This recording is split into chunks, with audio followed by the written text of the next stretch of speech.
Mm,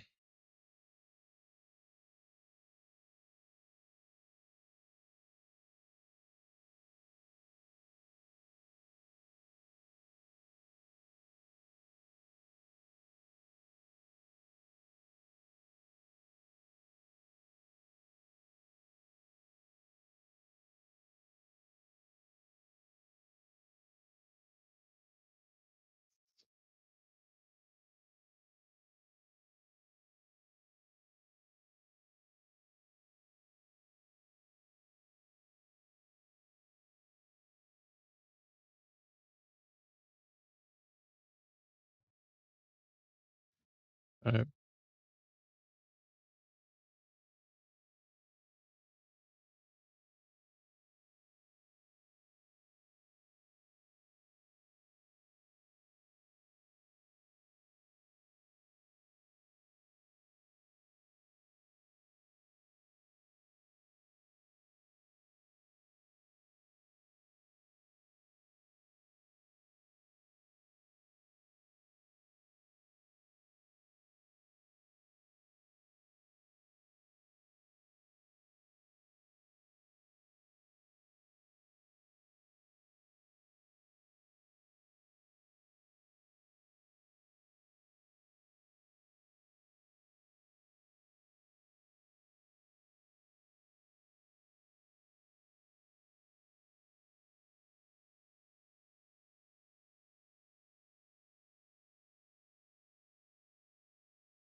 Mhm.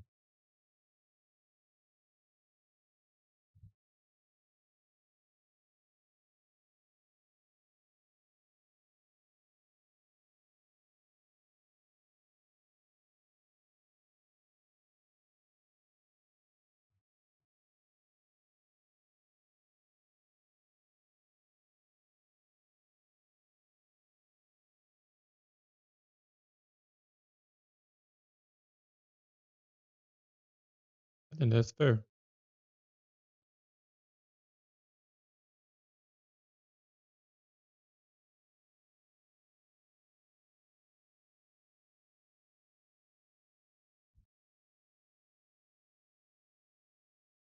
Why is it that every time we look at pre-market, the pre-market is not doing nothing? Every time we look at it, what's up with that? What the hell is up with that? Every time we look at pre-market, that shit ain't doing nothing.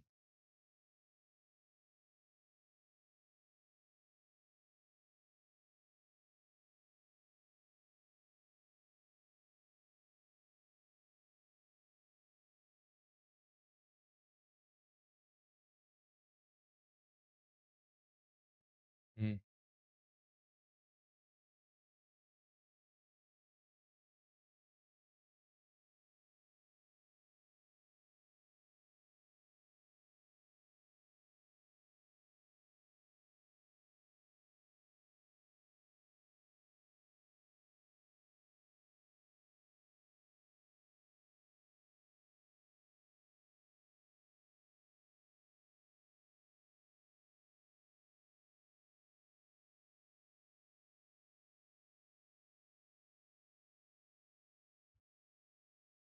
All the markets are stagnant right now. All the markets are freaking stagnant right now. What the heck is going on? Every single one is stagnant. Or at least the markets that we look at.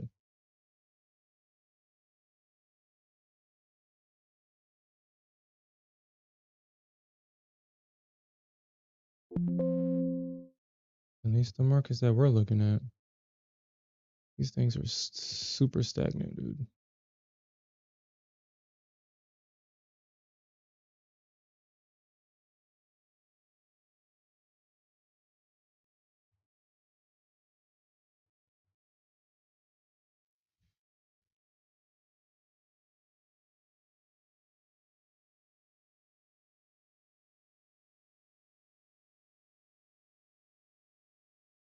All right. So I mean, I don't really think that I'll trade CL for real.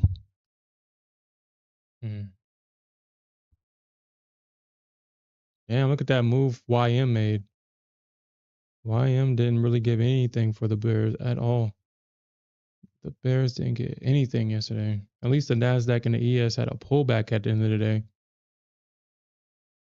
The only pullback that you got on the YM was at the open. Trapped all the Bears in and then ran them. And for those that was hoping for at least a pullback to break even, they didn't even get that at all. Oh, my bad. That was the day before. So this was the price action for today. Or yesterday's session right here. So yeah, YM basically traded in this big giant range. It didn't trend like the ES and Nasdaq today. I wonder why. I wonder when that started happening. That started happening.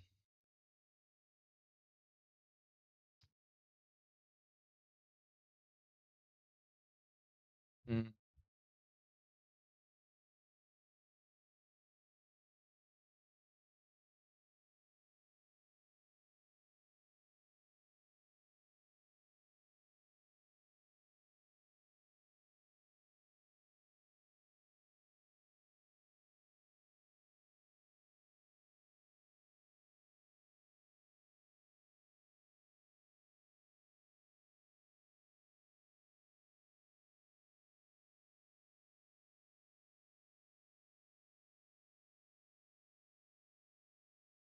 Mm. So I do think that we're going to have a bear day tomorrow. The market went a little crazy today. We had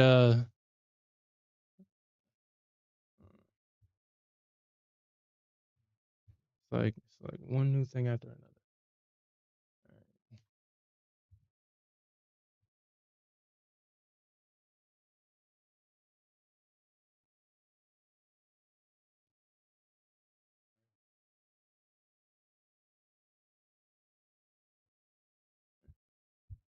Yeah, so we basically had an announcement today that a company called Stargate plans to invest at least 500 billion into AI infrastructure. Somehow Open AI has something to do with that. Maybe they're partnered. I don't know. I didn't look too deeply into it, but that was the reason why we got that mega pump today. That not only traded through this area of supply, but it barely missed this high right here.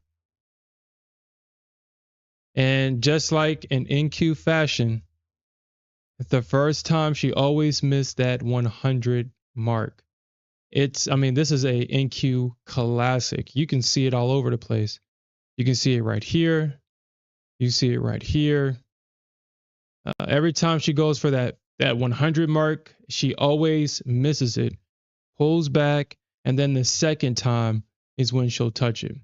But she'll always miss the first time. So It wasn't surprising that we didn't get the 22-1 today. It wasn't surprising. I was able to catch that short at the end of the stream, or not the end of the stream, at the end of the day. And because I saw the short setup and I wasn't going to miss it. I saw that the Bulls, all the momentum was outside of this move. So the one thing that I had to reflect on after today's stream, mind you, this was all in the sim, but I lost about 10, 11K today in the sim. These were trades that I probably would have taken in an eval. I'm glad that I was in the sim, honestly, because losing 11K today was not, obviously, I don't think anybody will call losing 11K fun. I do a lot of reflecting on, some of the mistakes that I've made. And obviously,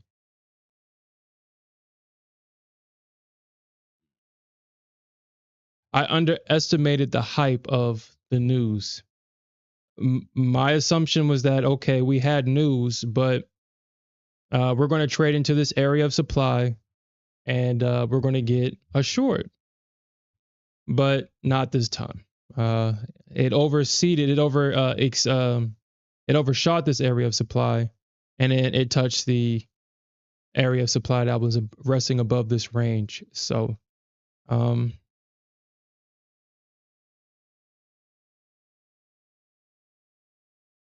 that cost my sim account. Like I said, I'm just glad I wasn't in an eval because that would have hurt. I would have stopped. I wouldn't have kept trading. I have a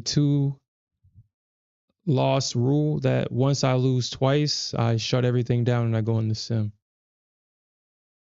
So losing 11K in an eval, it shouldn't happen. The most I should lose based on the size that I trade is about 25 to 3K. That's how much I should lose off of 2 trades, because my stop loss is both for the Nasdaq and the ES a $1,200 loss every time it touches my stop. So I should only lose 25 to 3K depending on what happens. But yeah, so that's all I did today was just reflect. I came back to the charts because obviously I didn't feel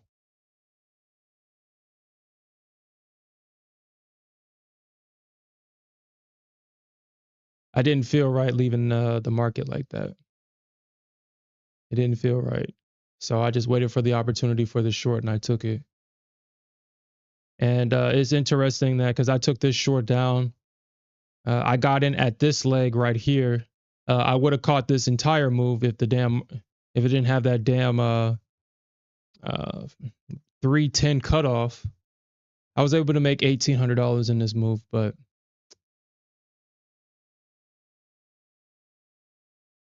I wish I was able to catch the whole thing before the cutoff. Yeah, the Bears, they're just so weak. You only see the Bears really come in when the market is trying to make a rotation higher.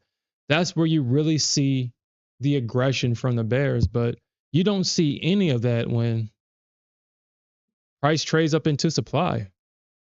You just don't see it for whatever reason. I don't know why the Bears are like that, but they just are. They're only aggressive when the market is trying to make that rotation higher. A good example of what I'm talking about is this right here. You see how aggressive they are? Trying to sell it back down. As the market is going up, they're just aggressively trying to knock this price right back down. And then once we get up into resistance, nothing. No aggression, no nothing. And then this thing pops right back up. So this really makes me, when I see price action like this has me reimagining how price action works. Now it's, if the bulls are selling out of their positions, now I look to see if I was a bull, where would I sell out of my position at? Because obviously the bears by themselves does not have what it takes to sell this market, or at least not to sell this market, but to create a pullback opportunity. The market just keeps going up and up and up. And then we get crashes. And then those crashes get bought right back up. And that's just how you have to trade the market now. That's how you have to approach this market. Is just pay attention to where the bulls can take profits. And once they take profits, then that's when the bears or the bulls selling out of their positions, that's when we see that drop. But once the bulls want to buy again, we see that big move up. So I'm so frustrated with bears. I was talking to Smith. I was telling him, I was like, man, I don't even want to be a bear no more. I mean, even when the market is going down, it's stressful. Now, I'm not going to pass up a short opportunity, obviously, but I'm just not going to like taking it. I'm just not going to like it. Let's see.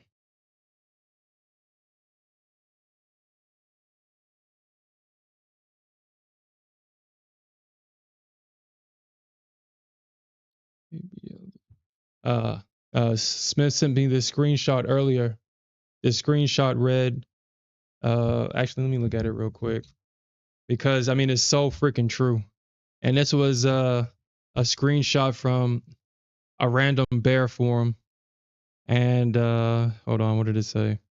It said, he says, where is it at? Where did he say it at? He says the shorts have another bigger problem. The entire government is on the buy side. Have you met any successful bear since 2009? And I just found that hilarious because it's so true. It's not profitable being a bear at all. If you want to make money in this market, if you're a bear, if you favor the short side, unfortunately, you just have to take the longs. Unfortunately.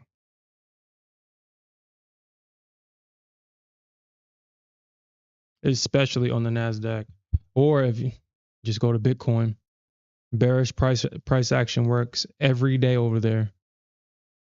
Every day, being a bear works.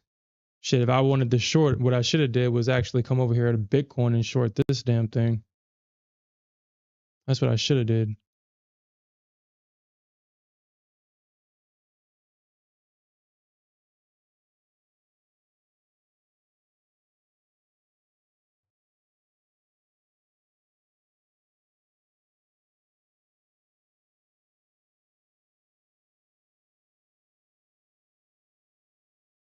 Okay, so we got that breaker structure here on Bitcoin. I'm gonna try to be mindful of where Bitcoin's at. I'm going to make it a point to start really looking at Bitcoin more during the morning stream. I will admit that I do forget about it sometimes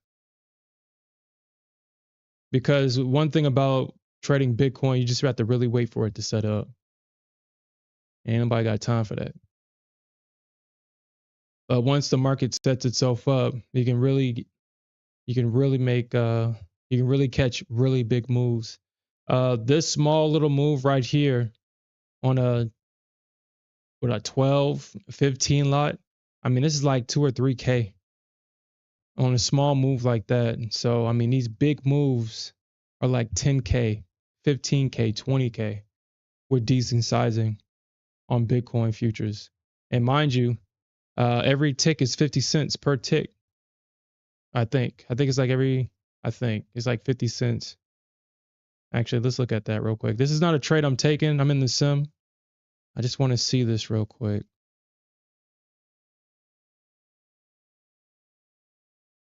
I probably might go down to 15 actually. I might just go down to 15.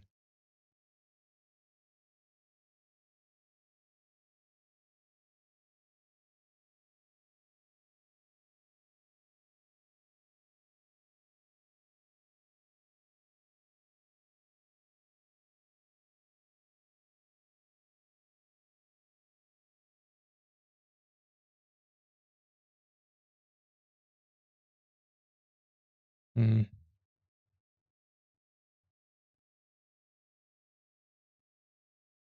being very liberal with these targets.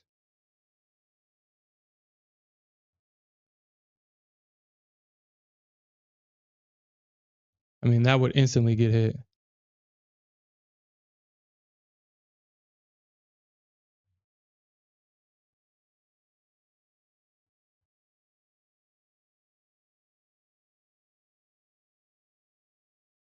Mm, probably might make these 10 targets.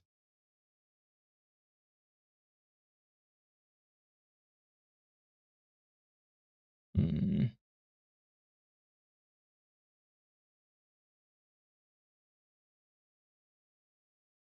yeah, I'll probably get stopped out of this, honestly. All right, we'll see what happens with that. All right.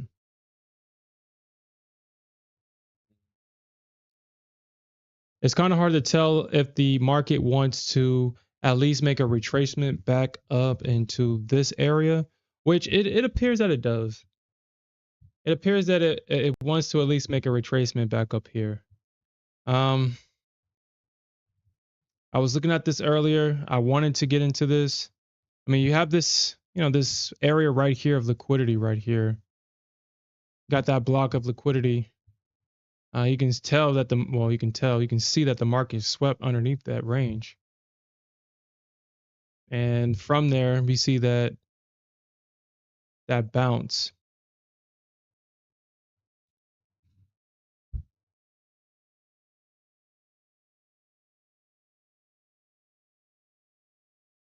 Mm. Usually I would probably, mm,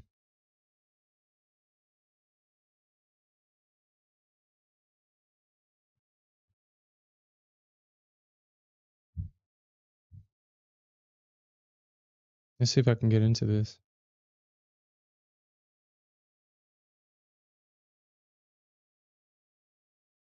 Yeah, I think that's probably like the next best entry. I mean, if this thing will be so kind and tap me and continue to run.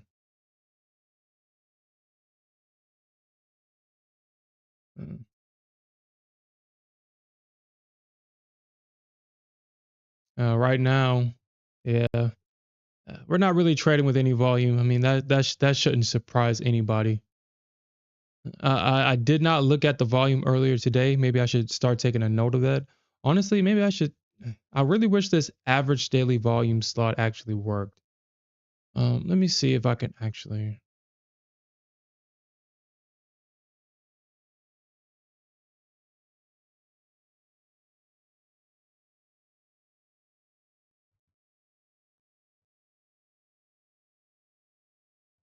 That's for a market analyzer.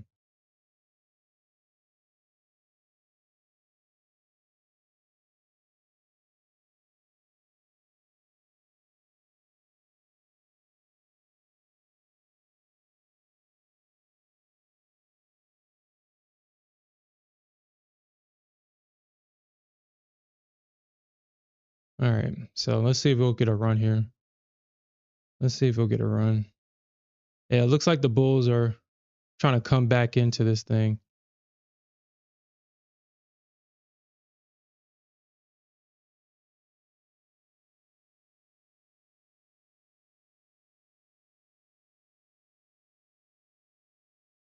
I mean, it's kind of. I mean, if we don't get, I mean, I think we at least see the top of this range, at least the top of this range before, because it's going to be the top of this range where the bears are going to have to hold it. We might see a move back up to 30. That's definitely possible.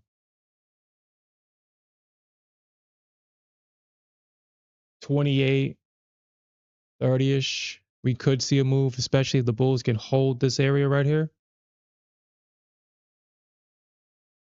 And the bears are going to have to prove it up here that they want it. They're going to have to prove it.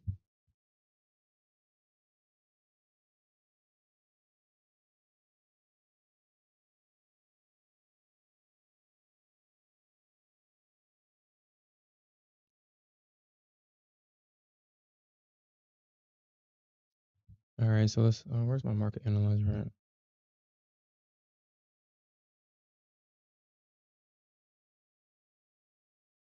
at? Okay.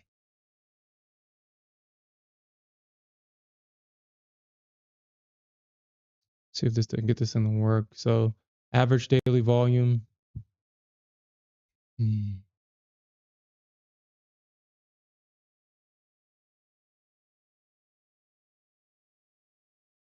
All right, so it should be visible.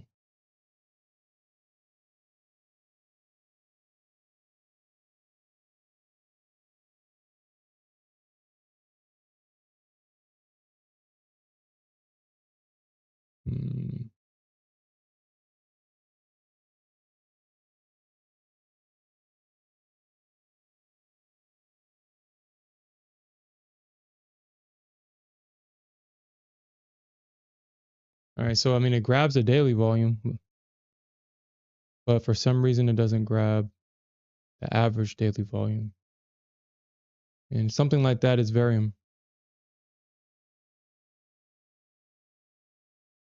okay.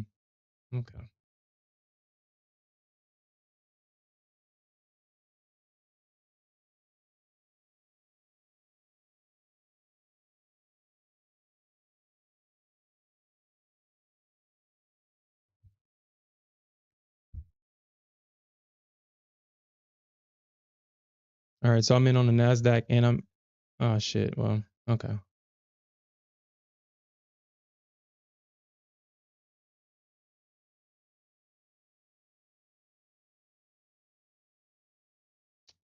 Yeah, I didn't know I was in on the micros. My bad.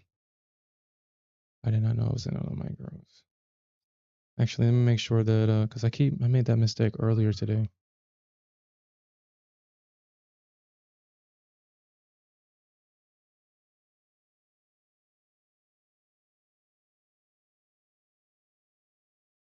And then this.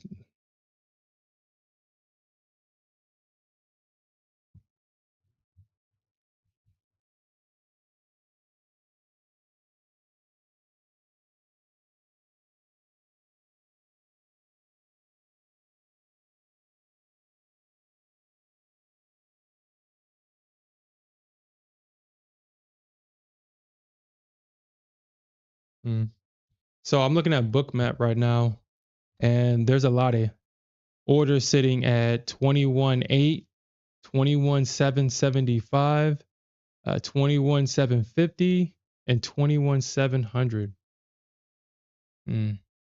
What's up, Knife Art? What's up? What's up? It's a lot of orders sitting down there in this area, basically in this entire range right here.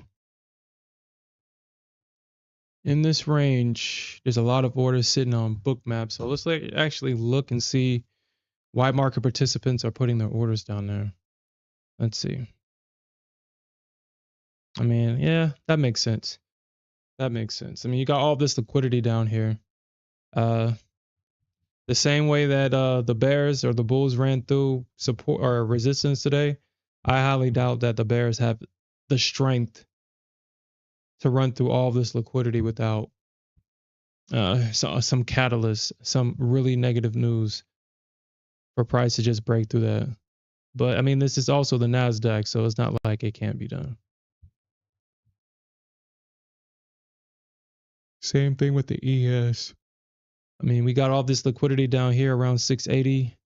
I mean, I highly doubt 680, probably that lower day right there at 87. I'm pretty sure that's where market participants have probably got some of their limit orders resting right now at that low. Yeah, that would make sense. So from 87 to around 80, 85, 82, somewhere in this range. Pretty sure market participants got their orders down there. But not before we get a pullback or the Bulls making an attempt to retest that high because, I mean, we got that high. We basically got a two-legged pullback into a potential area of support right here. And now they want to come up here and at least Like I said, I think we touch at least 128, 130. This looks like a good area for the Bulls to try to target and the Bears to try to defend. I think so.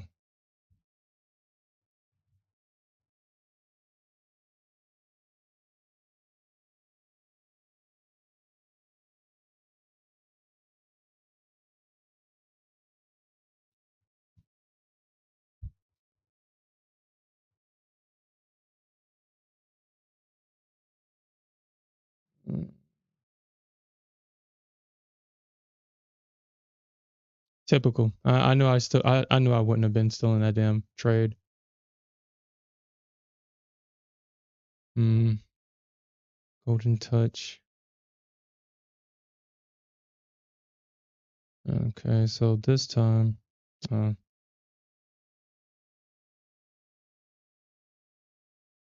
okay. So I just kind of want to see. I just want an idea.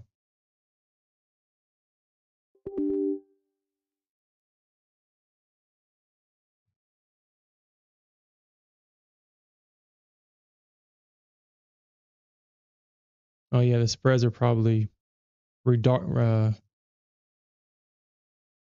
Yeah, the spreads are horrible right now. Yeah, look at those spreads. It'll literally jump through your order. Mm-mm.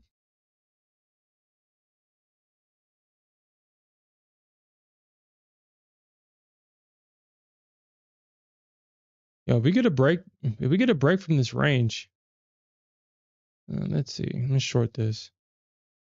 I'm not gonna short. I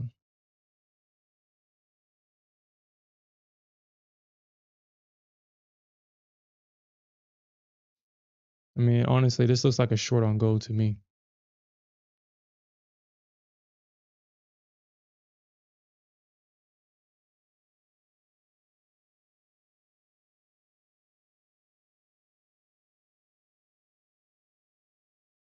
That's exactly where I want my stop right there.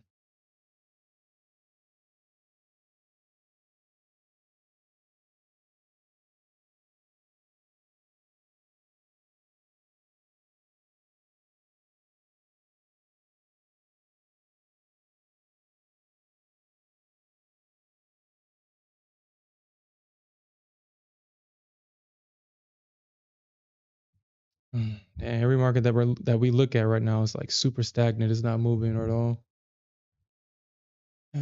Okay. Yeah. Seems like every time we trade, we don't get this. We don't get the clean price action for whatever reason.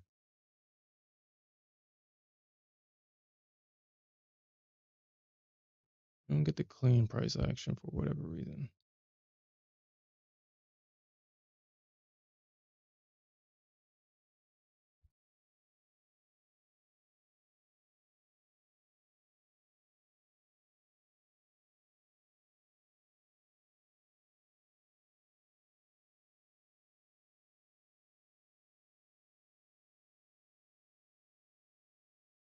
Hmm.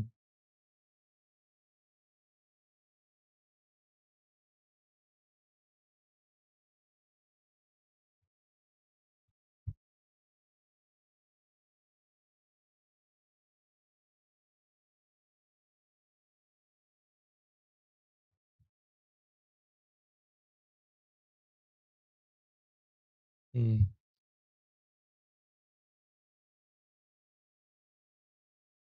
Yones, Yones, Yunez. If I pronounce your name wrong, just let me know. But it looks like that. What is it, Yunez? He says a gap to be filled there. I'm gonna make the assumption that you're talking about the Nasdaq. Mm, yeah, the Nasdaq the Nasdaq does have a gap. I wonder if the ES has. I mean, ES usually doesn't leave gaps. Yeah, the ES doesn't usually leave them. The ES will fill those gaps before she make a move. That's something that I've consistently see. The Nasdaq, on the other hand, will fake out and half fill the gap trap, half fill the gap, and then she'll run. But oh, that's interesting. So it looks like, at least on the NQ, this gap's been filled. Oh, where did I see that gap at?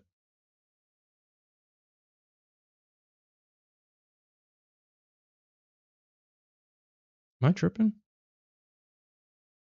Just when I saw a gap. Hmm.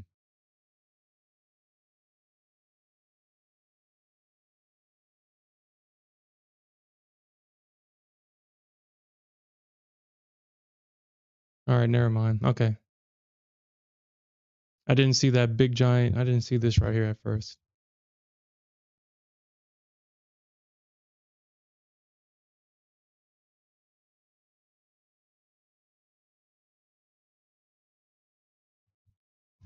All right, so hold on. Where's the gap at? I don't see the gap. Where's the gap? Where's the gap at? Am I tripping?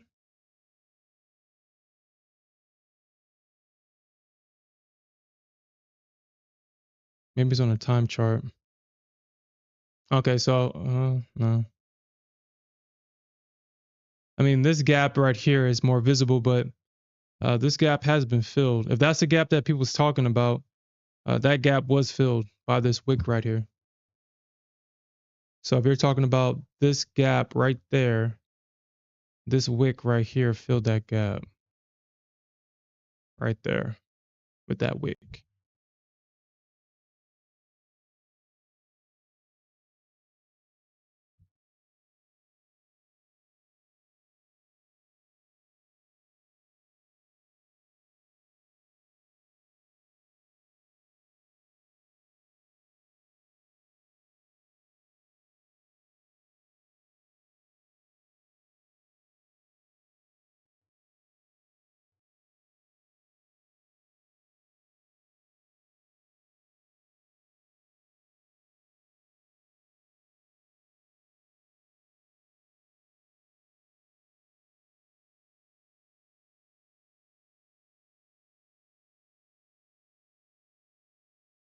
Mm.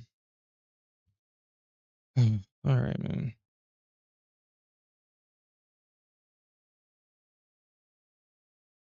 I guess this shows that I should have just kept my limit right here at 12.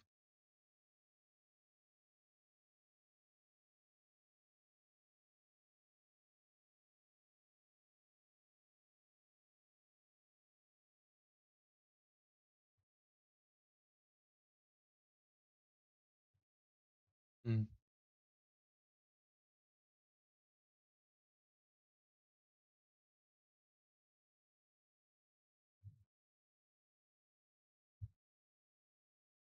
Man, be one of those things.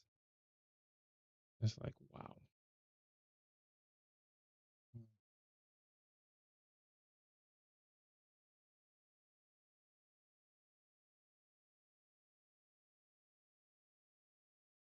It's technically it's technically, yeah, wouldn't that be it, I guess?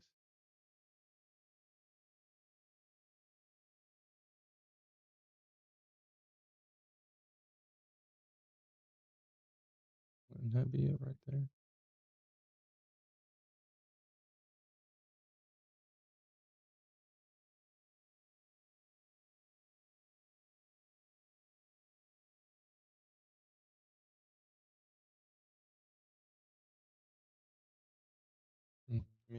I mean, I still should be good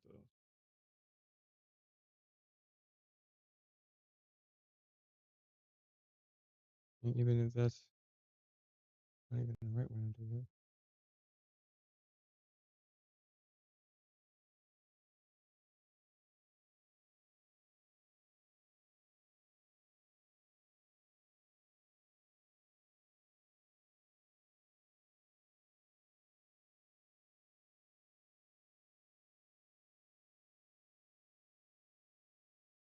No.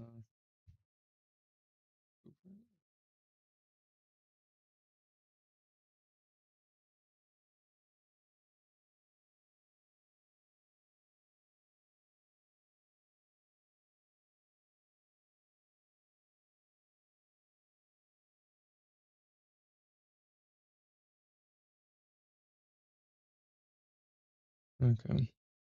Yeah, I should have just waited for that fill at 12. This is the only time where you see bears really have aggression is when we try to make that rotation right back up. All right, so let's actually look at that for today. All right, so what the hell happened today? What the hell happened?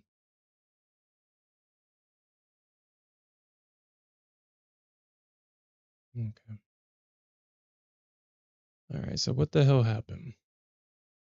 All right, so we got a lot of orders at 600. 606. We got a lot of orders at 606. And we see the market begin to dump right there. I feel that if we get a drop tomorrow, if we do see a drop, the most we'll probably get is like 600, 602, 600 probably. If we get a drop. Yeah, probably like 602, 600 or something like that.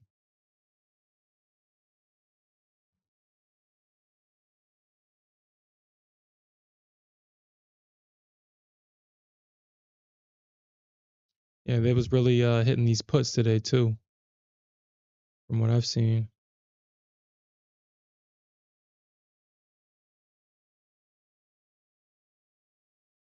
I mean, they was really hitting these puts, really hitting them.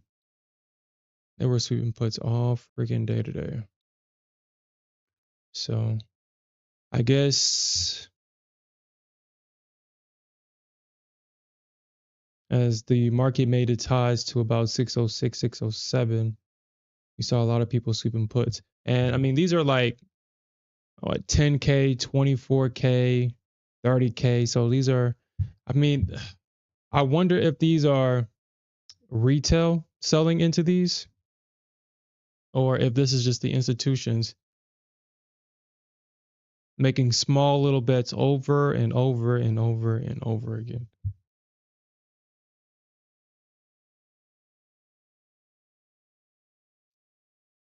But at least for right now, if I'm not mistaken, SPY is down after hours. It is down after hours the last time I looked.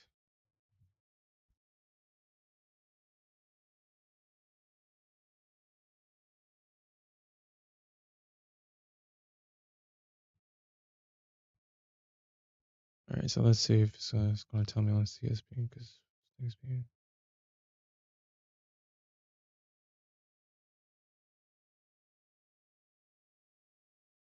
Yeah, right now, according to what is this app called? CNBC. SPY is only down 57 cents right now.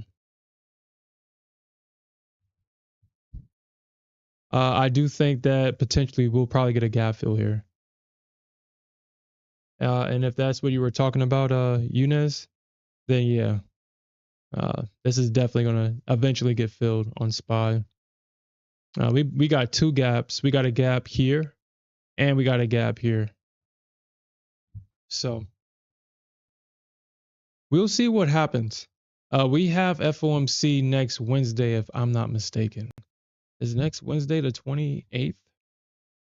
Yes, it is. 29th or 28th to the 29th. We have FOMC next week. I wouldn't be surprised if next week is also peak week as well. And that's when the big boys are, or a majority of the market is releasing their earnings for the fourth quarter. Or should I say the past quarter?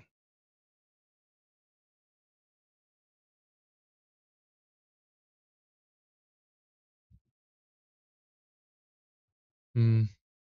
So yeah, we definitely got that gap to fill. And we definitely have that gap to fill. And we damn sure got this gap to fill on the ES.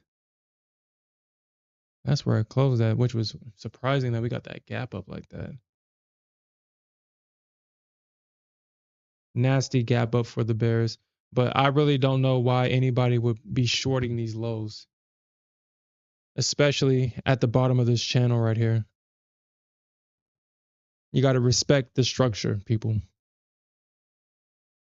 You don't have to think that these things are real, but apparently these algos love to trade the tops and the bottoms of trend channels. You can see that they've been selling at these highs and they've been buying at these lows.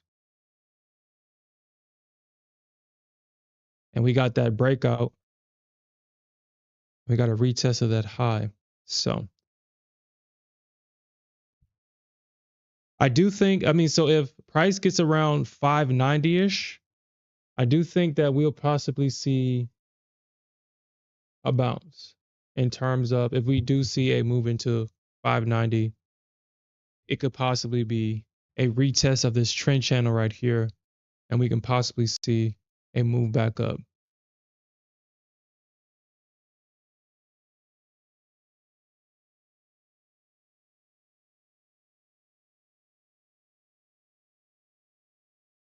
That was like a $5 move right there.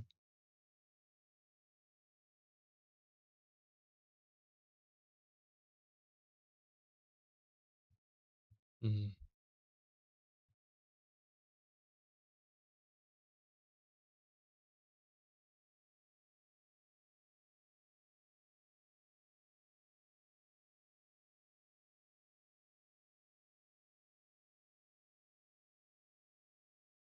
Mm.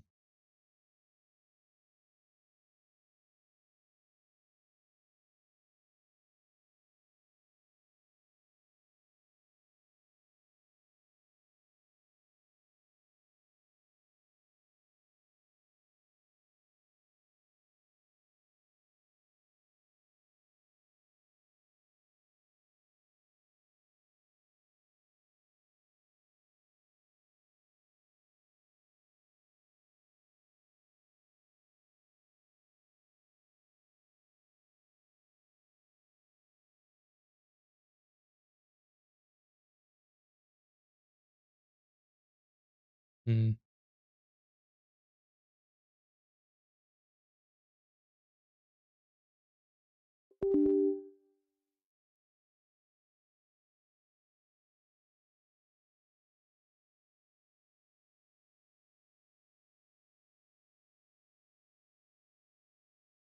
Oh yeah, my gold play must have. I was like, what play was that? All right. All right, so we had a really good entry here on gold. We got that first target hit on gold. Yeah, I didn't think that the bulls were going to hold this range right here. Uh, it just screamed a short to me, and uh, looks like my intuition was right here. Uh, I'll probably keep my targets the way they are because honestly, I mean the bulls can easily come back and potentially test that high right there.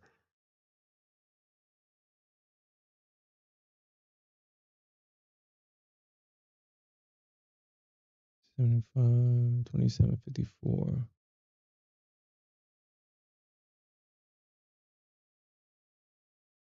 Yeah, 27.54. Oh, okay.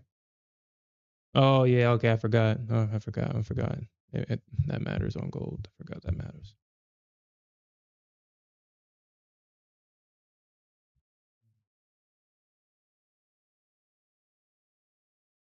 Okay, so I mean they found support right there. Yeah, I'm gonna leave my targets where they are.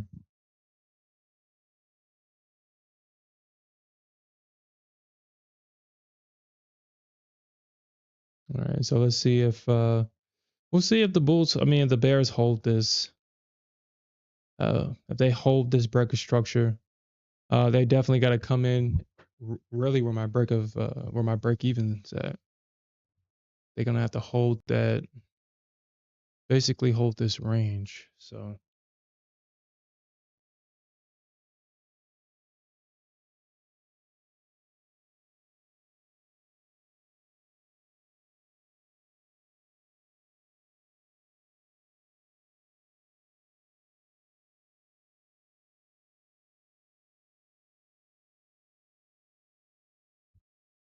Mm.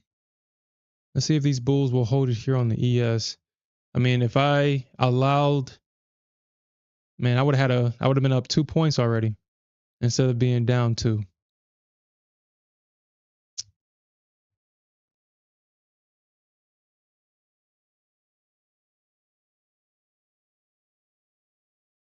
I gotta stop making that habit. I get into the habit of telling myself that, oh, I'm in the sim.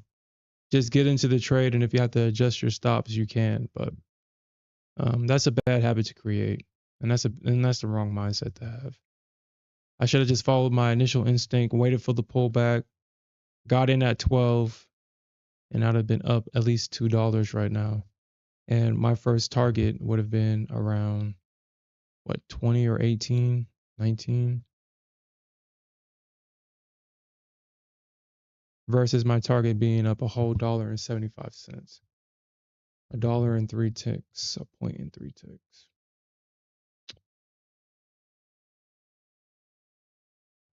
Mm.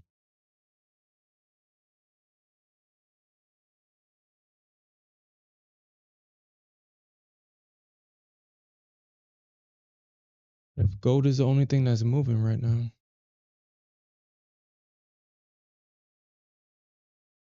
Mm.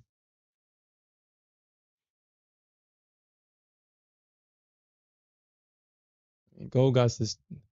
Gold has this trend line coming down.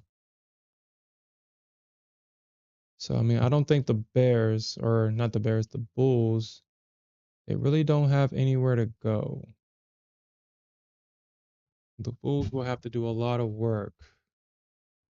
Not only do they have to recover, they would have to break through this trend line. And they would have to, so the bulls got to fight against the potential retest, and you see that they're already selling it. They're already selling that potential retest right now. So they have to overcome that.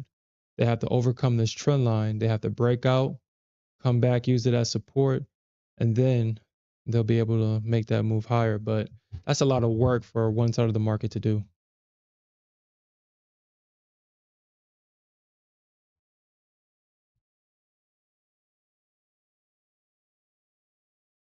And then you got this leg right here. And so you got this big giant leg down. Then you got a pop. And then they want to drop it. Yeah, okay. And that does look like an area where they could potentially come back in and buy it. Actually, I mean, that's a good area right there. Yesterday's low of day, probably sweep the liquidity under it. You got S4 right here as well. Yeah, that probably is where the bulls come in at.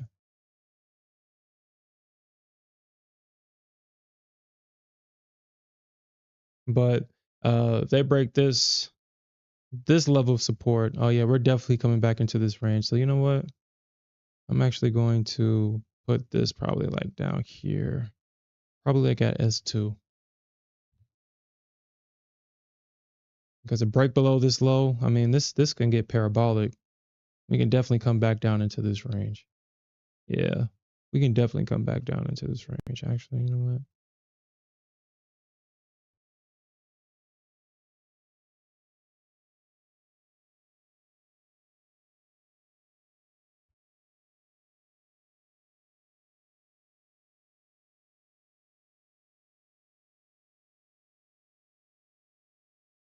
Yeah.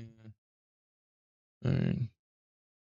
So I mean, gold is the only one that's really working for us tonight. So let's make the most of it.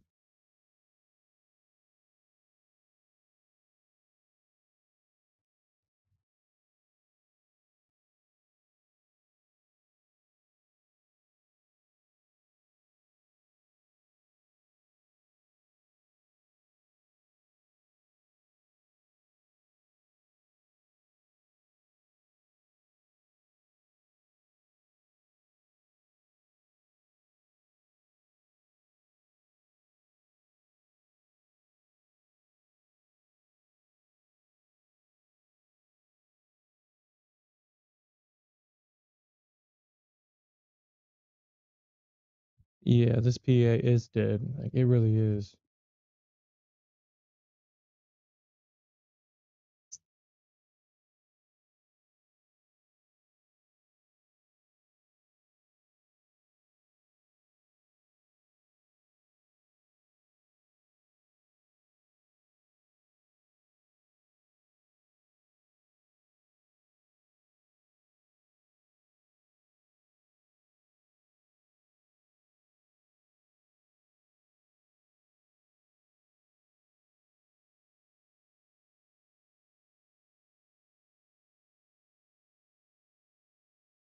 Oh shit. Let's actually look at that. Maybe we can make good use of this dead price action. I guess we can let's look on X and see if they're talking about this Stargate program. And see if we can get some more info on it. The Stargate project. All right, so yeah, I mean let's ask Grok. Yeah, I mean I got Grok.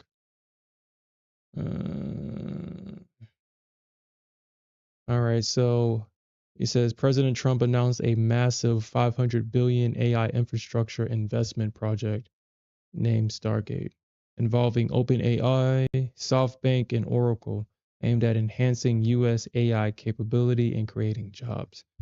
I don't know who that's creating jobs for. I'm pretty sure. Yeah, I don't know who that's creating jobs for, how that creates jobs. AI is taking a lot of jobs already.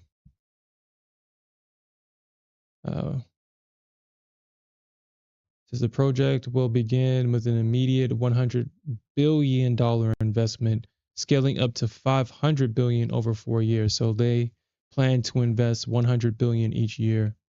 Stargate is set to build both physical and virtual infrastructure, including data centers, to support advancements in AI.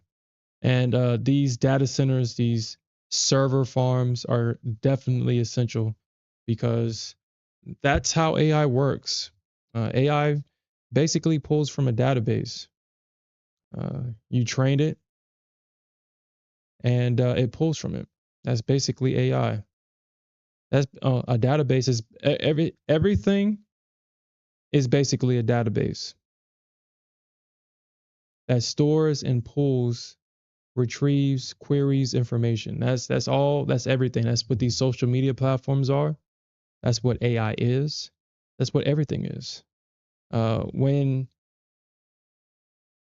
creators are referring to an algorithm, basically how you should imagine this algorithm is how the steps that, like when you're looking for something particular for your feed, uh, when you open up your favorite app and your feed has all the content that you watch and that you want to see and nothing else, that algorithm is learning what you spend the most time watching. When you scroll, it's paying attention to what makes you stop scrolling.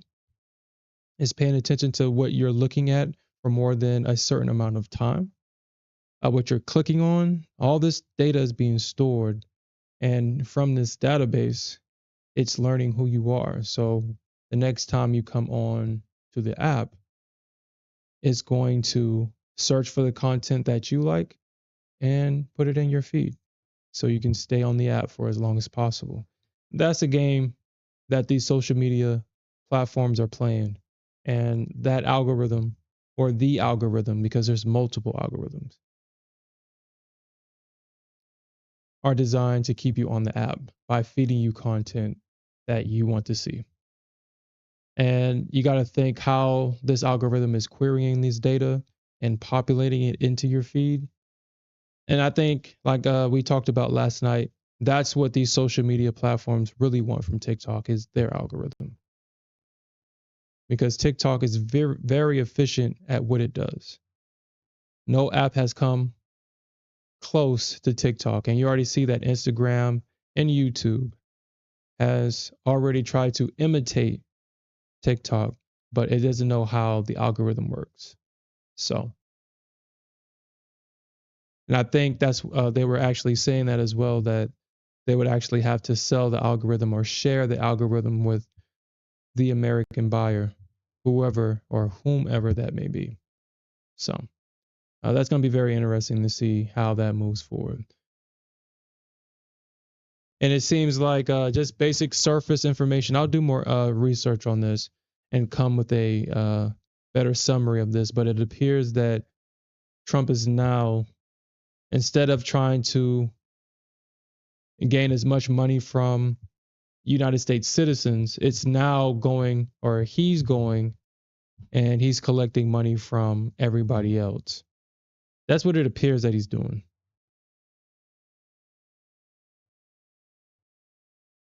That's what it appears like it's doing. And like I said, I watched the what was that, when he was signing executive orders. I watched that stream, and the part about TikTok, he made it very clear that he wants half of TikTok. I mean, they said that TikTok has a potential valuation of $1 trillion, and the United States deserves half of that, because without the United States user base, then TikTok, according to him, is worthless, which I could agree with. Everybody wants our economy, in terms of everybody wants the America consumer, because we're, out of everyone, we're the economy that will most likely consume and not save. And if you're a merchant, that's exactly what you want your consumer to be. Someone that's constantly consuming, and they just don't get enough.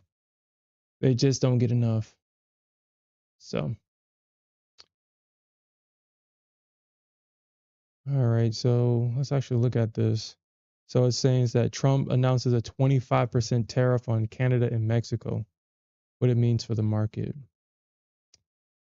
I'm not going to read all this. I mean, the auto industry is already dying. I mean, it's obvious that the used car and auto industry it's dying. People can't afford car payments anymore. I'm from a time and era where your car payment was no more than $400. 200 if you had really good credit and you have a low interest rate on your vehicle. Right now, I think I have a 2 or 3% on mine. I have a very low car payment. When I scroll through social media, I see people have $1,000 car payments for 10-year-old vehicles, and I'm like, yo, what? When did that start happening? You know you know that you're gonna have to repossess that car. You know that person can't afford a $1,000 plus vehicle a month on top of rent and everything else. It's like, what's the point of selling that car if you know that you're gonna have to go and hire a repo company to go and repossess it? I mean, that's it's not free. Like when they report that a car needs to be repossessed, they have to pay that company. A tow truck company is not doing that shit for free, because it's like, oh yeah, let's just, you're late on your payment. I'm gonna come and repossess your car. No, they're hired to do that. So it's like, I don't know. I don't know. There's obviously there's a part of that I don't understand, but on a surface level, if you're selling a car to someone that can't afford it, and you know you have to spend more money to get the vehicle back, and then you threaten the person that couldn't pay the car note with, we're going to actually sell this car at an auction, and whatever is left over, you're going to be responsible for. I'm pretty sure at that point, that person does not care.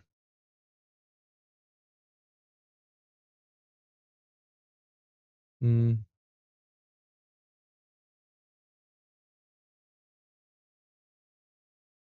I mean, I guess it might have something to do like with a tax write-off or something like that. I don't know. I'm not in the car industry. Honestly, I mean, with these dealers, obviously they buy these cars cheap and sell it higher.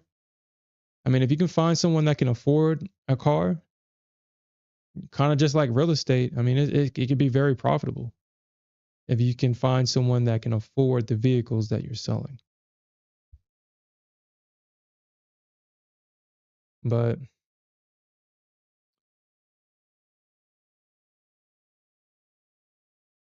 mm,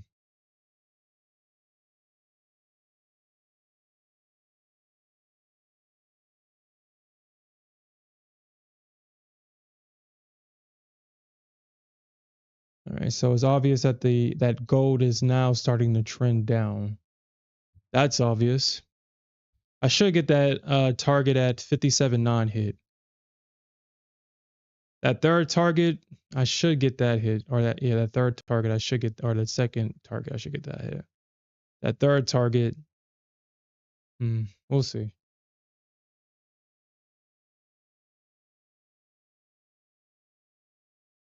Yep.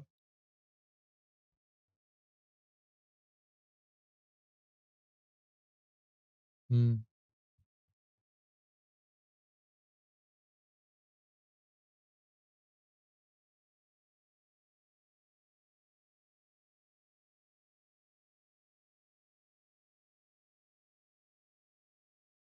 Dude,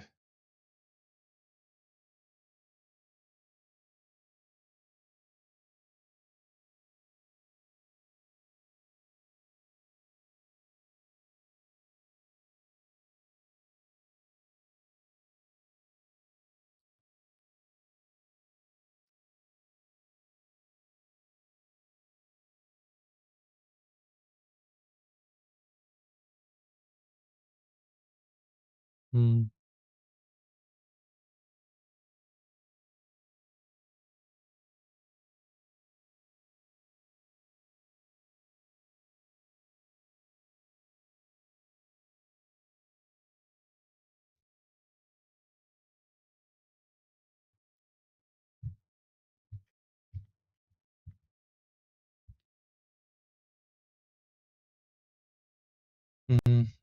mm.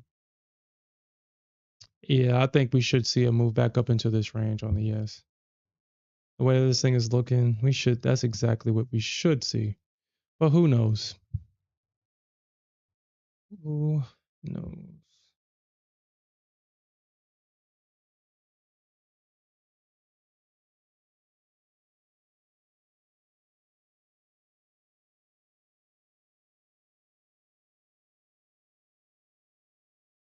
What is that? 954.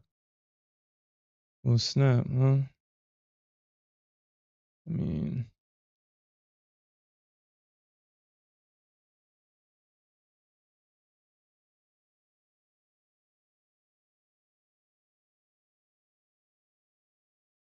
okay. All right, so I'm in on the minis. Oh, where's my stop at? 936. Hold on, what? That can't be right.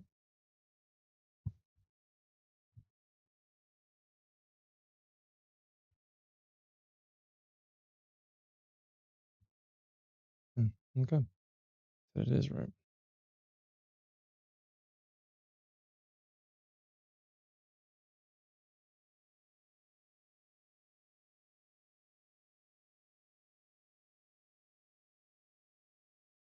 Oh, okay, I'm in the wrong thing. I was like, dude, like what? Keep getting in the wrong strategy. My bad. It's like that doesn't look right.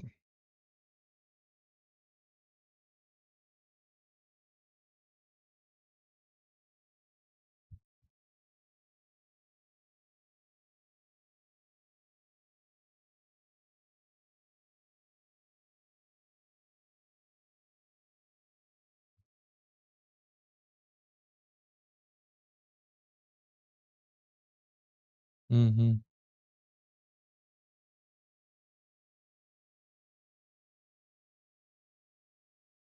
Okay.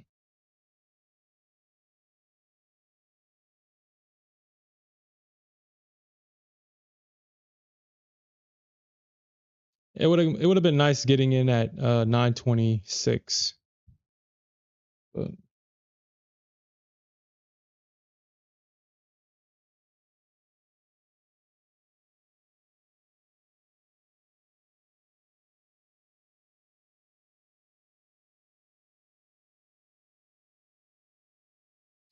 man, this price action is super dead tonight. Hmm.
Mm.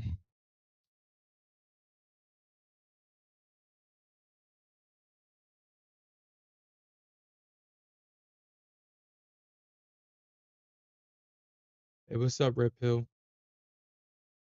You said that you need to get a better at picking more major reversal levels like that.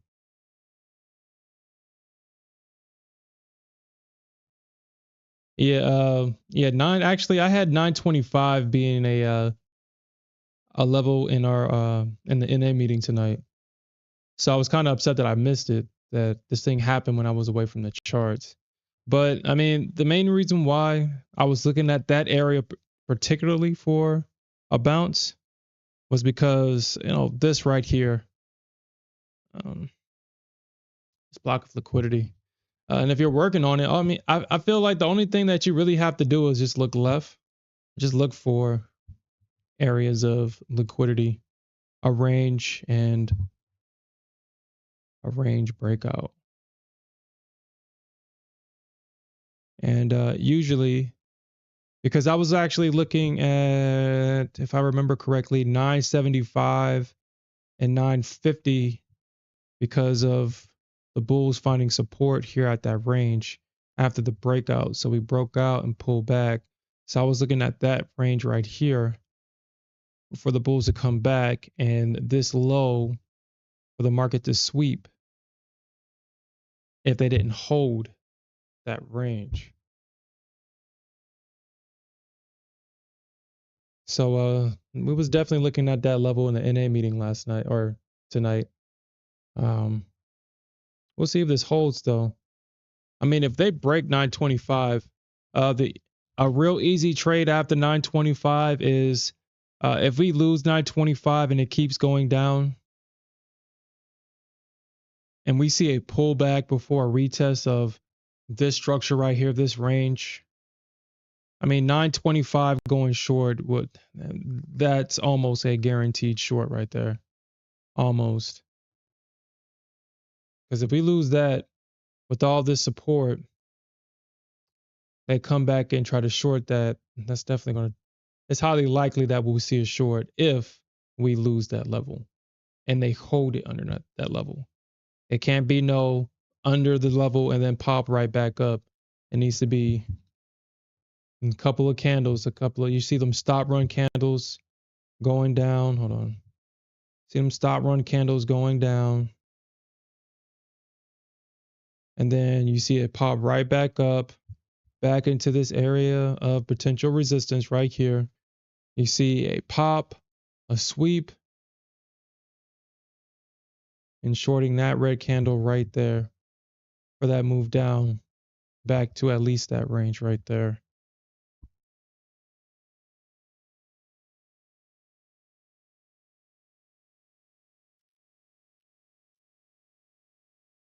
Yeah. But I think we at least get I think this thing goes right back up and tests at least let me see. I think we get at least a test of, yeah, 2205. If not this range up here. I mean, if we make a full range rotation back up here into this range, I mean, this is where we saw the rejection at. This is where we saw the breaker structure. So maybe 2230. Because 2230 was that level all today. All like I think it was like 36, 2236, I think, or 32 or something like that.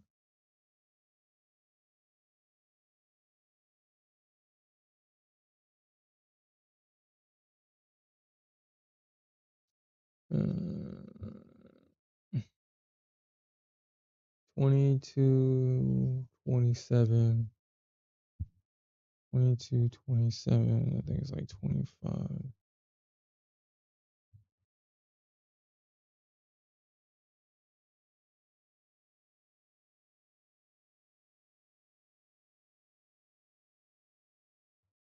So yeah, probably like at the top of this range, probably 2230, somewhere around that area, possibly R2.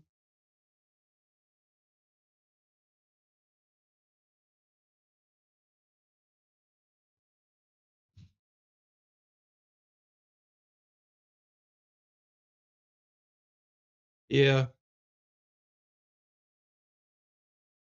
Yeah, I was considering that as well. Like I said, if we lose that level, then yeah, because I mean, honestly, the Bears have just been so disappointing lately. Even if all bearish structure for whatever reason, well, not for whatever reason, but lately I just been ignoring it because it just seems like it doesn't. It that's not where the Bears short at. The Bears, I mean, or they're not successful in those areas. It creates short patterns. It creates head and shoulders patterns to the downside, and I mean, we'll get a move down, but we'll get no follow through. They break structure, they come back and retest it, and the Bears get used as fuel for that move higher. Kind of like right here. I think this is a good example of them breaking structure and trying to sell that retest, them failing and having to sell or buy into their own stops or buy their way out of the position, come back, the retest, and the market just kept on going. And this is another area where they tried to sell the retest, and again, they got stopped out again. So it's like, I mean, if you're going to be in a short position, it has to be quick. I mean, I feel like all shorts has to be scalps, especially on the Nasdaq. The ES, you can get away with it. The ES will range most of the time before it trends. So you can trade short on the ES, but you still have to pick your spots. You really do. I would short the ES any day, but the Nasdaq, I mean, unless it's something pristine on the Nasdaq, I just the shorts are stressful, and you're always thinking that you're just going to get squeezed out of your positions. It feels like it's always better just to just take the long, even if the market is going down. Just take the long. I mean, I'm not saying just take the long. I'm just saying like that's how it feels like.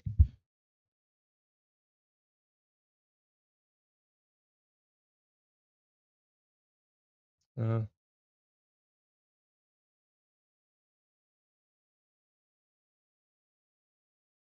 yeah,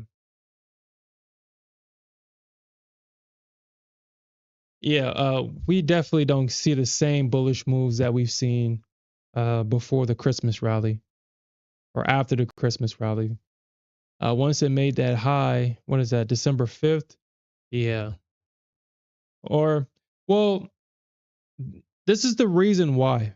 The reason why we're not seeing the bullish moves anymore is we got to remember Powell said when Harris was projected to be the president, the Fed was saying that they were going to do rate cuts, that they were going to gradually cut rates over time when Harris was projected to be president. But now that when Trump became president, if you remember that meeting, this is the reason why we got this drop. They changed their tune. They said that no, we won't be doing rate cuts anymore. That's why we're not seeing those big bull runs anymore. Because now, I mean, before money was going to be cheaper. Now the market is back into that narrative. Will the market or will the Fed cut rates, and how much will they cut it? We're back into that narrative. That's the game we're playing a game now. So playing again now. So that's why it's harder to get bullish moves to the upside. The market is still very bullish, it's obvious. Bears still can't hold moves to the downside, but I don't think we're going to see those big bull moves like we did for a while, unless the Fed comes back and say that, you know what, we're going to go back to what we first said that we was going to do. And then we'll see a massive push. I'm very interested to see what's going to happen next Wednesday. Uh, I think the market is predicting that we will see a rate cut. Let's actually watch the Fed Watch tool. Let's actually look at that and see what the market is predicting. All right. Like I always let me see if I remember what this thing means because I always learn it and then I kind of forget it. Um, so the current rate right now is 425.50. So, uh, right now 90 is a 99.5% chance that we're not going to get a rate cut. It's only a 0.5% chance that we'll get a 25 basis rate cut. And so this is the main reason why we're not seeing the bullish moves anymore because now money is more expensive.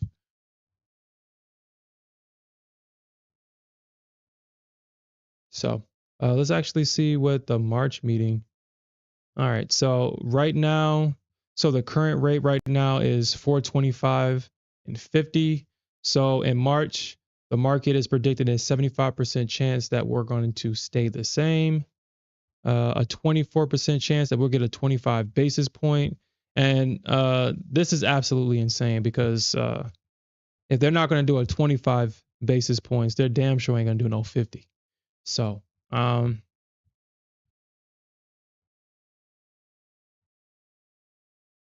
we'll see. The Fed has definitely changed its tune.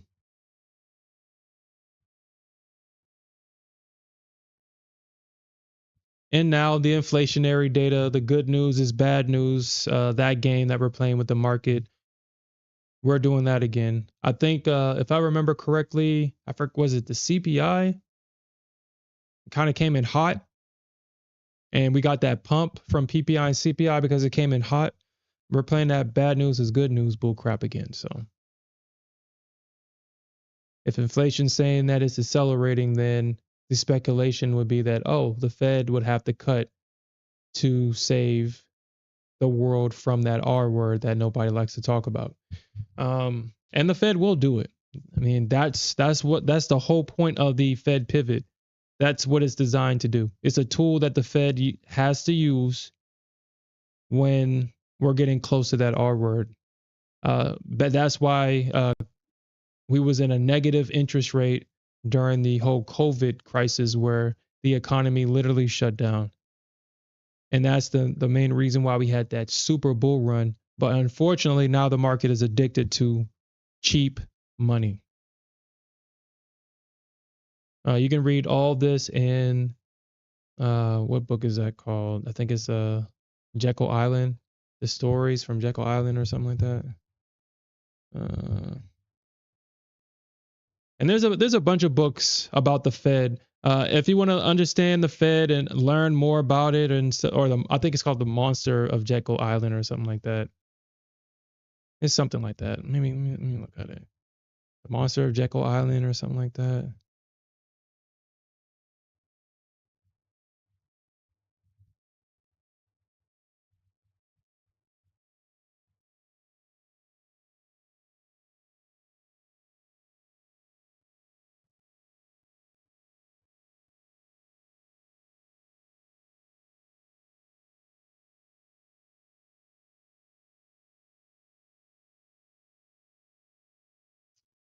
Let me talk about it.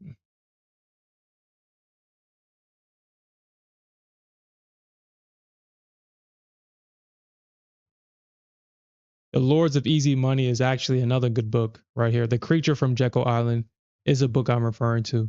The Lords of Easy Money, The Creation or The Creature from Jekyll Island.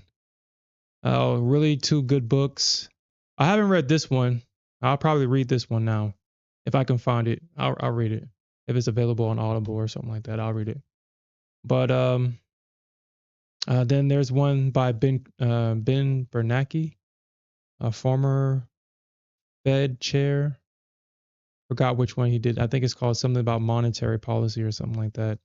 But once you fully understand the purpose of the Fed, um, and you understand where your money is coming from, it really puts a lot of things into perspective. Don't ever sell your soul for money when the Fed can literally print it when they want. Literally. can print the money when they want. And now we move to a system where they're operating in a deficit. So shit, they don't even really use money for real in terms of they're operating in a deficit. So if you want to learn more about it, those are the two books that I recommend you read.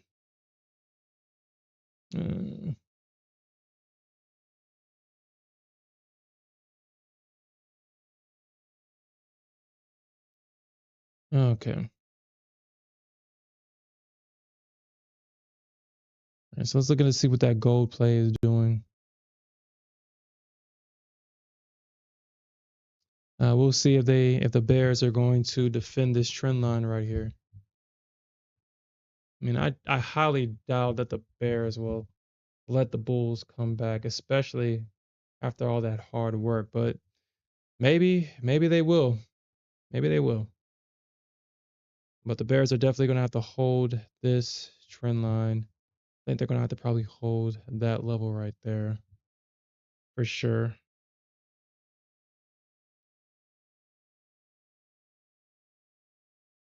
Mm. Hey, what's up, Crypto Panda? Uh, I'm up about 14, 15K. I got 5K more to go.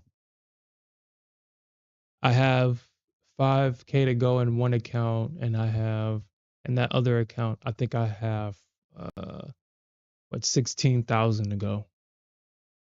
So I'm almost there. I'm almost at the and mind you, these blue sky accounts are static. Well, okay, so even though it's a static account, I still have to follow a consistency rule. So I can't sit here and lose 10, 11K on it trying to win my winnings back, because that's basically going to fail the account. Or it's going to require me to keep trading if I lose 11K, 12K. But I got 5K more. Oh shit, I forgot. Oh crap, I forgot. Shit. Damn, thanks for reminding me about that. But bringing that to mind, I gotta remember that. Apex. I forgot. I passed my Apex account. Apex, but I haven't trader funding. I haven't activated it yet because I don't know if I really want to activate it. But I want to be mindful about when it's coming up, when it's due for reactivation. Because I mean, if I'm not going to cancel it, I mean, I guess I might as well. I made the 20K. I might as well trade it, I guess. But um, all right. So the next billing is February 10th. All right. So I got until the 10th of next month.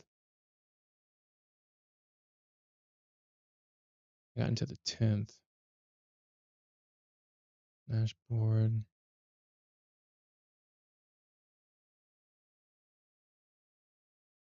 Or let me see if I can find the one that, because I got to activate this PA. I just haven't done it yet.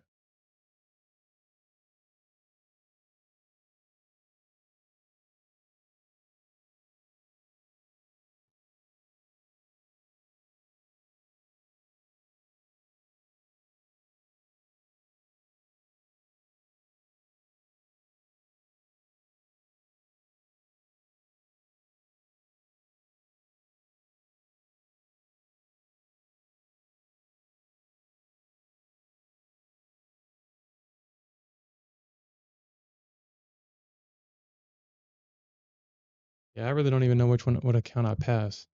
It's not making it clear. Let me see. Maybe it's in my dashboard. Actually, no. Um,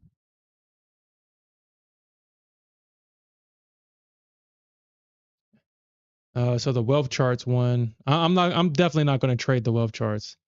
I'm definitely not trading them. I don't like it. I don't like it.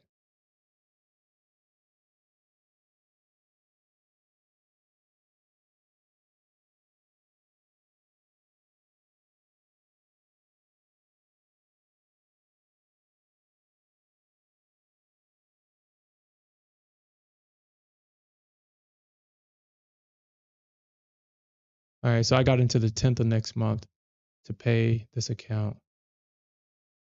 The 10th of next month.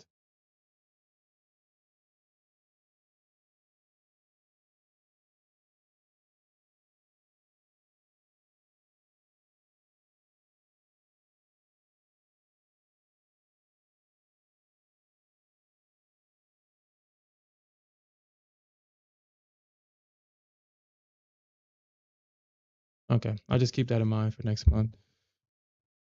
I'll probably pay it. I mean, I'll make my decision on before, obviously, but I usually just use Apex just for the 90% sale and just to have fun, just to trade. Um, the way that I trade, they shouldn't be able. Well, I mean, I guess I'll try to find something, but I only trade the ES in those Apex accounts. The Nasdaq is just too whippy for the size that I want to trade, and it's easy for them to say that uh, with the Nasdaq, we all know that the Nasdaq likes to pump up and then come all the way back before making the real move. And I think that if trading the Nasdaq on Apex, if you're not scalping and taking profits immediately, it's easy for them to say that, oh, you did this and you did that.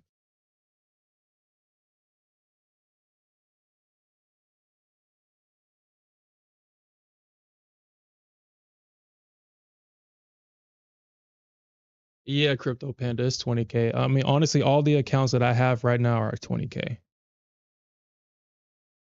I've found my home with these 20K accounts. I feel that, I mean, with all that room to actually make mistakes, it just alleviates the need to be perfect. With these bigger accounts,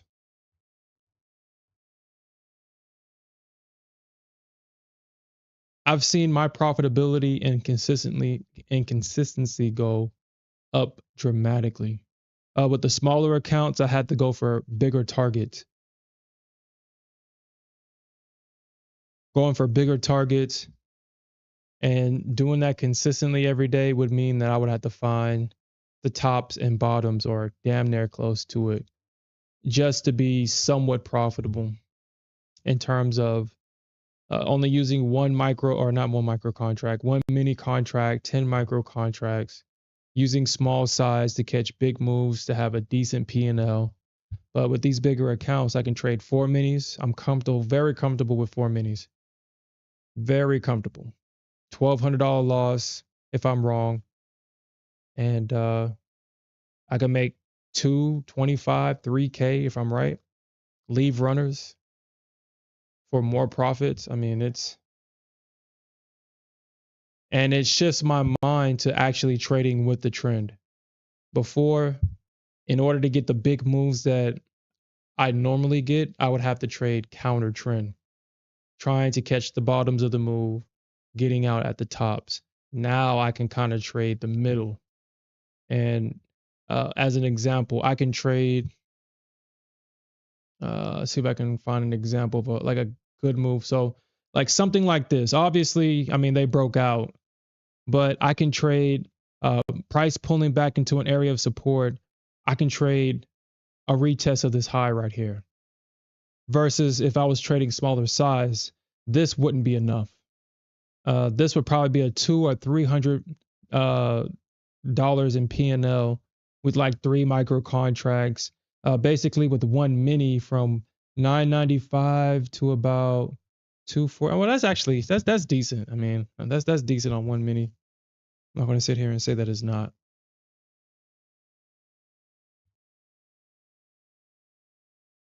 Yeah, like I know I did the math right. No, I did not. Okay, 2204, 21995. It's a 45-point move. I think that's like 400 in times 20. It's like $900 on one mini contract. It's $900.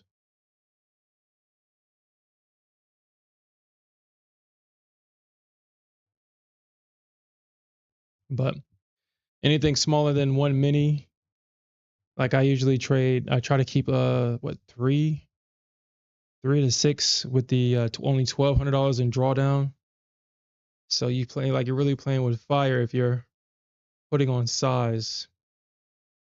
You only have like maybe one or two trades to take if you choose to use heavier size. So I'm trading 3 micros, 6 at max at 45 points times 2 times 6.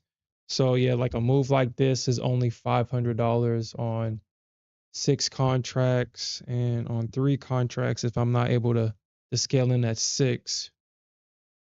45 times 2 times 3. So yeah, I mean this is only a 270 point move just as a retest of that high. Now them breaking out of this high, that's due to news. We probably wouldn't have saw that if the market wasn't being overhyped by this Stargate project that was announced, I think yesterday or something like that. Usually we'll see a test of that high and the market moving down, usually. But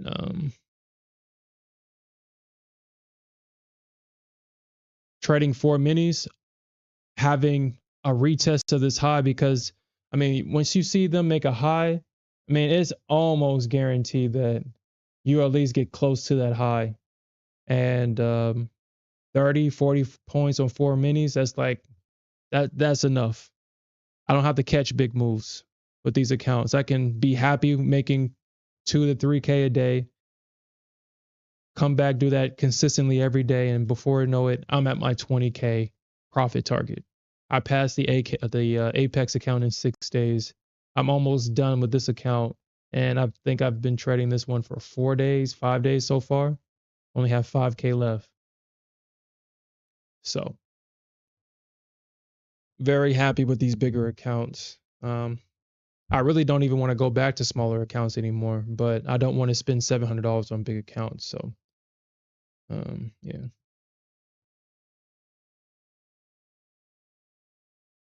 And I will say that I'm really enjoying trading with Blue Sky. Uh, I love the static drawdown.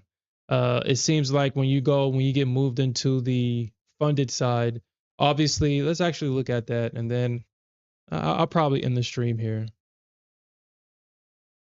Blue Sky, because all I have to make is $700 a day on the funded side, which is easily done. Easily done. I mean, obviously, I don't have 20K. I don't have a 20K target once you get funded, once you become funded.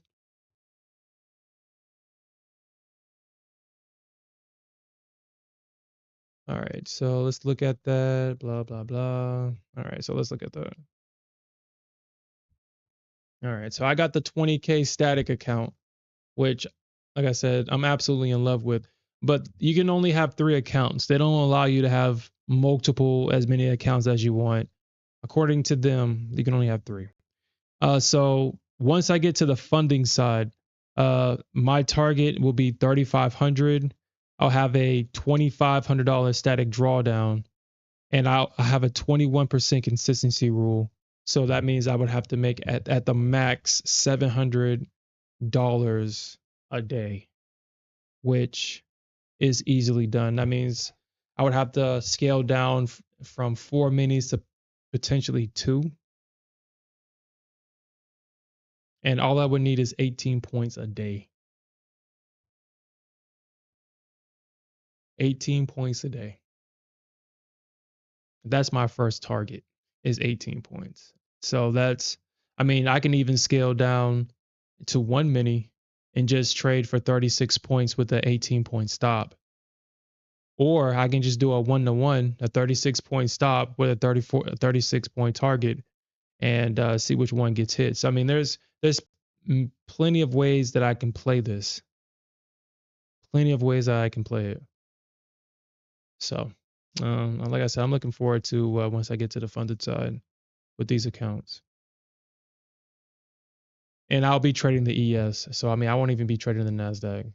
When it comes to my funded accounts, all my funded accounts, I have a rule with my funded accounts. They're all exclusively traded in ES. Exclusively. I could have a really bad day on ES and only lose $700. I can have a bad day on the Nasdaq and that account is gone. Gone. So I'll only be trading with the ES.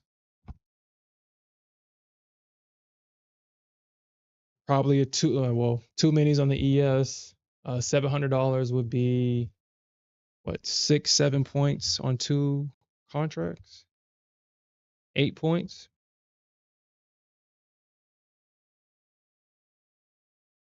Yeah, so 8 points a day, or probably like seven. And let's see what that adds up to. Yeah, so 7 points a day on the ES. That's so easy. 7 points a day, or 7 points and 3 ticks a day on the ES. I can easily get that. Easily get 7 points a day on two minis. My first target is 7 points, I think. If I'm not mistaken on the ES. Yeah, my first target is 7 points. Yeah. So that's easily done.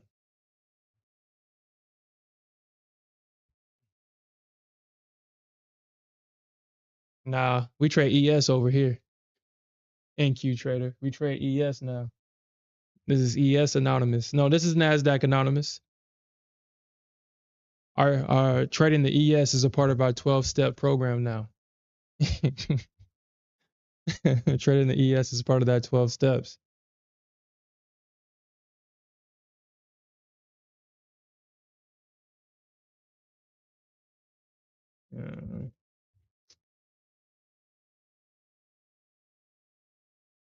He said CL Anonymous.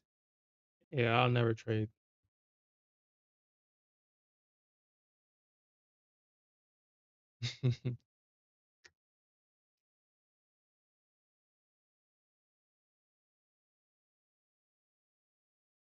Well, I mean, we're making that move up now. So it's looking like the Bulls held that area. We should get a move back up into that range. Same thing with the Nasdaq. The Nasdaq. Oh, we trade as Nasdaq.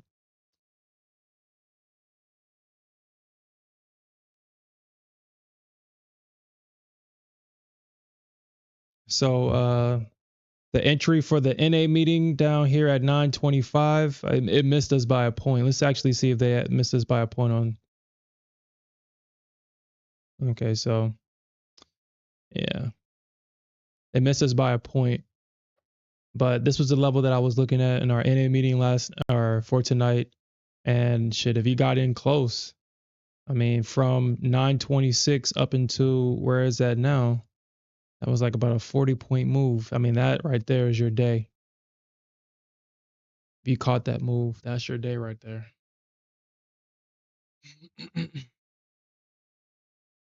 Shit, a 40-point move on one mini is like what, like $900, 45 points, $900. That's your day. You can go on to your next account. And again, to go over why I was looking at that level was I was looking for a sweep of the liquidity right here. And I mean, we didn't really get it. I was looking for for the Bulls to hold this range, and this would be the last line of defense for the Bulls right here. And so that's why that was a level in tonight's meeting, and it looks like it played out. So I'm happy about that. Honestly, with the NA meetings, 9 times out of 10, the levels are going to hit. 9 times out of 10, they're going to hit.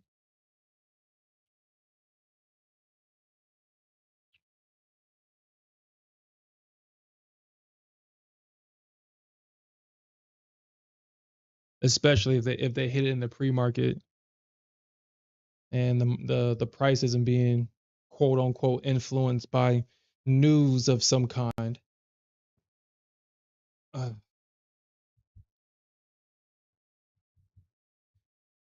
I have to really like moving forward. What I probably might do, and this will probably be the best thing for me to do, is on news days, just trade the sim. News days, or when the market is trading in one direction and we're not getting price action, we're just getting the market just go in one direction. Those are usually my worst days because I'm always going to look for the price action entries. I'm always going to look for it. I'm not going to, I mean, there's really not too many, there's really not a good reason to really look for those abnormal outlier days. Yeah, those are my worst days. I do have big losses on those days, but I mean, for the most part, as long as the market is, as long as the price action's good, I'm profitable. So I'm going to keep it that way. It's just that I guess on news days, I'm just going to potentially just go on the sim because my mind there is a cognitive dissonance when price goes through structure and there's no response from the opposite side. That does blow my mind. Even though the Nasdaq does what the hell she wants,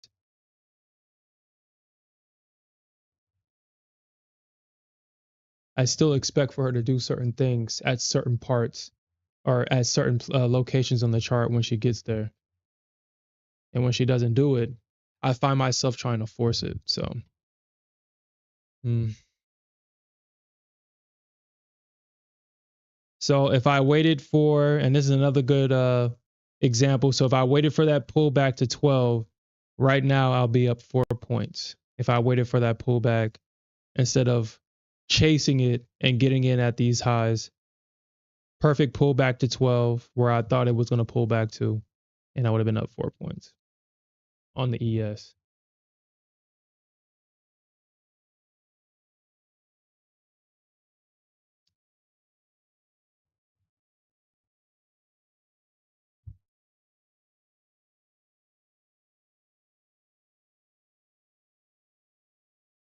What's up, J6? So if you look at my channel in the video section, every day before I start this evening stream, I take the time to look at the charts and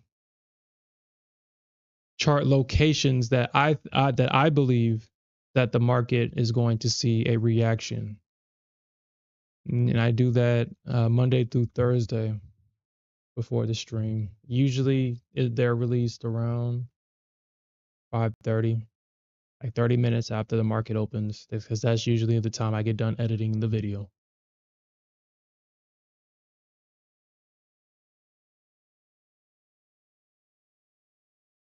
But I go over the ES and the Nasdaq. I used to go over CL, but I don't like CL anymore, so I don't trade her anymore. And since then, I just like keeping the video under 6 minutes, 5 minutes. So I just only go over the Nasdaq and the ES in those videos. But in the evening stream, if we see something like on gold or on CL, then we'll talk about it. All right. So yeah, it looks like, so if the bears don't hold that freaking trend line right there, if they don't hold it, if we don't see a nice red candle right here, the bulls are going to take right back over and we're going to probably see they'll make that move up. I only got one of my targets hit on gold. I wish I was in at this retest right here. If I was in at this retest right here, then obviously, but when I looked at the charts, it was about to break structure to the downside here. So I took the short.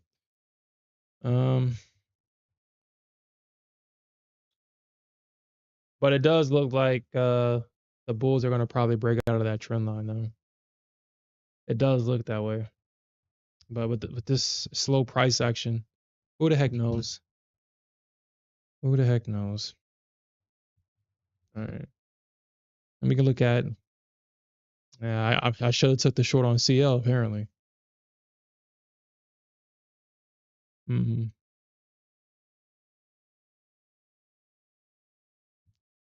All right, so we got to break a structure down here. So they broke that low. They broke down past yesterday's low. So that tells me now that If the Bears or if the Bulls want to be successful, they're going to have to get above that yesterday's low. But with Trump and his, with him being, or with him pushing for the United States to be energy independent, we should see a big move back down on CL. CL could go all the way back down to 69, 64 when he was president the first time. We could see that. We could see that. Because if we're going to, I watched an interview with Trump. He said that, and this is his words. I don't know. I mean, obviously, I wouldn't know. I don't think anybody would know. But he said that at first they scrapped his energy plan, I guess, for global warming. And then they brought it back once they realized that, oh, yeah, I mean, damn, who knew that if you wanted to mandate everybody to drive electric cars, you need gas for those electric power plants, you need gas for that, huh? Kind of defeats the purpose. But he said by the time they went back to it, it was too late. The damage had already been done. So, if we're drilling our own oil here in the United States, then oil should go down. It should go down. And as you can see, obviously, CL's been trending down. It's been trending down. I mean, technically, yeah. But I mean, if you got the data on the screen, let's actually look at a higher time frame chart on CL, and then I'll end it here. We'll look at CL real quick. All right, so CL. I mean, CL will always have a special place in my heart because CL forced me to learn how to trade. It forced me to learn how to trade. Or how to recognize structure. All right, so we're basically getting prices. We're basically getting it shorted here. So it looks like we already touched 65.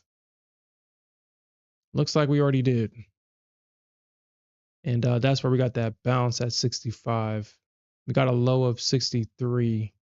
That's a continuous contract. That's a continuous contract. Let me get the current one. Are we already in March with CO? All right. So we got down to 63. I mean, dang.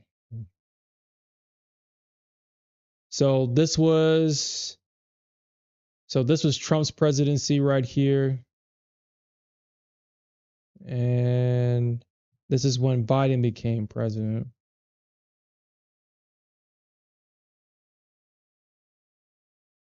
And we got this big move up.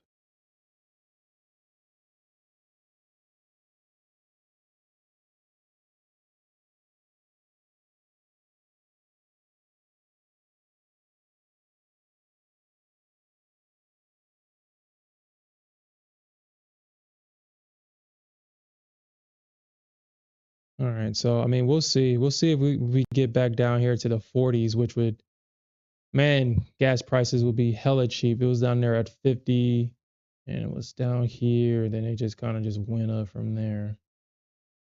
We'll see though. We'll see if price comes back down here to the 50s.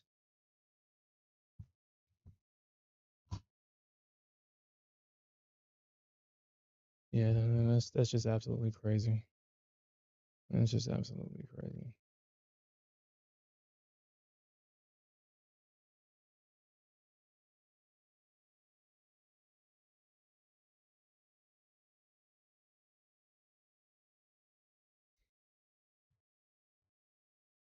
Yeah.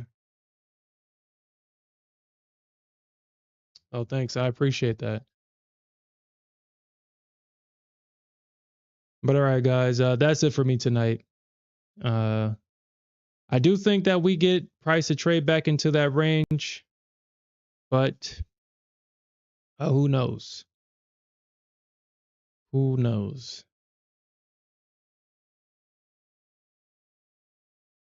At least with the ES, I do think that we could possibly see a move back up to at least 28, 25, 28, possibly.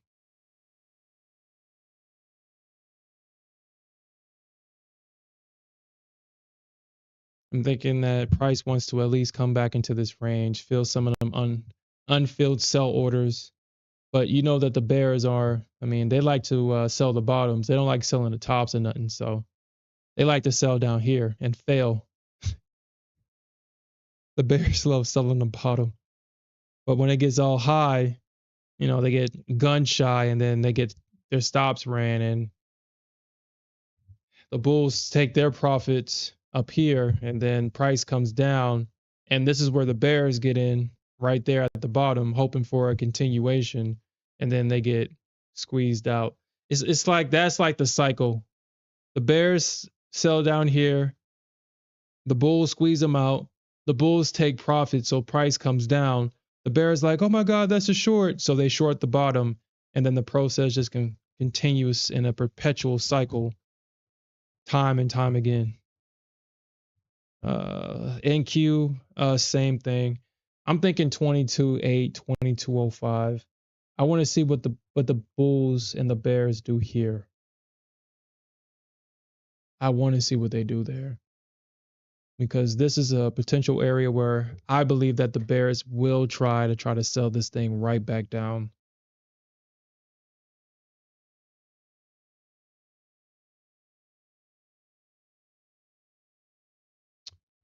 All right, guys, we'll come back tomorrow morning at 8:30, and we'll definitely earn some more money.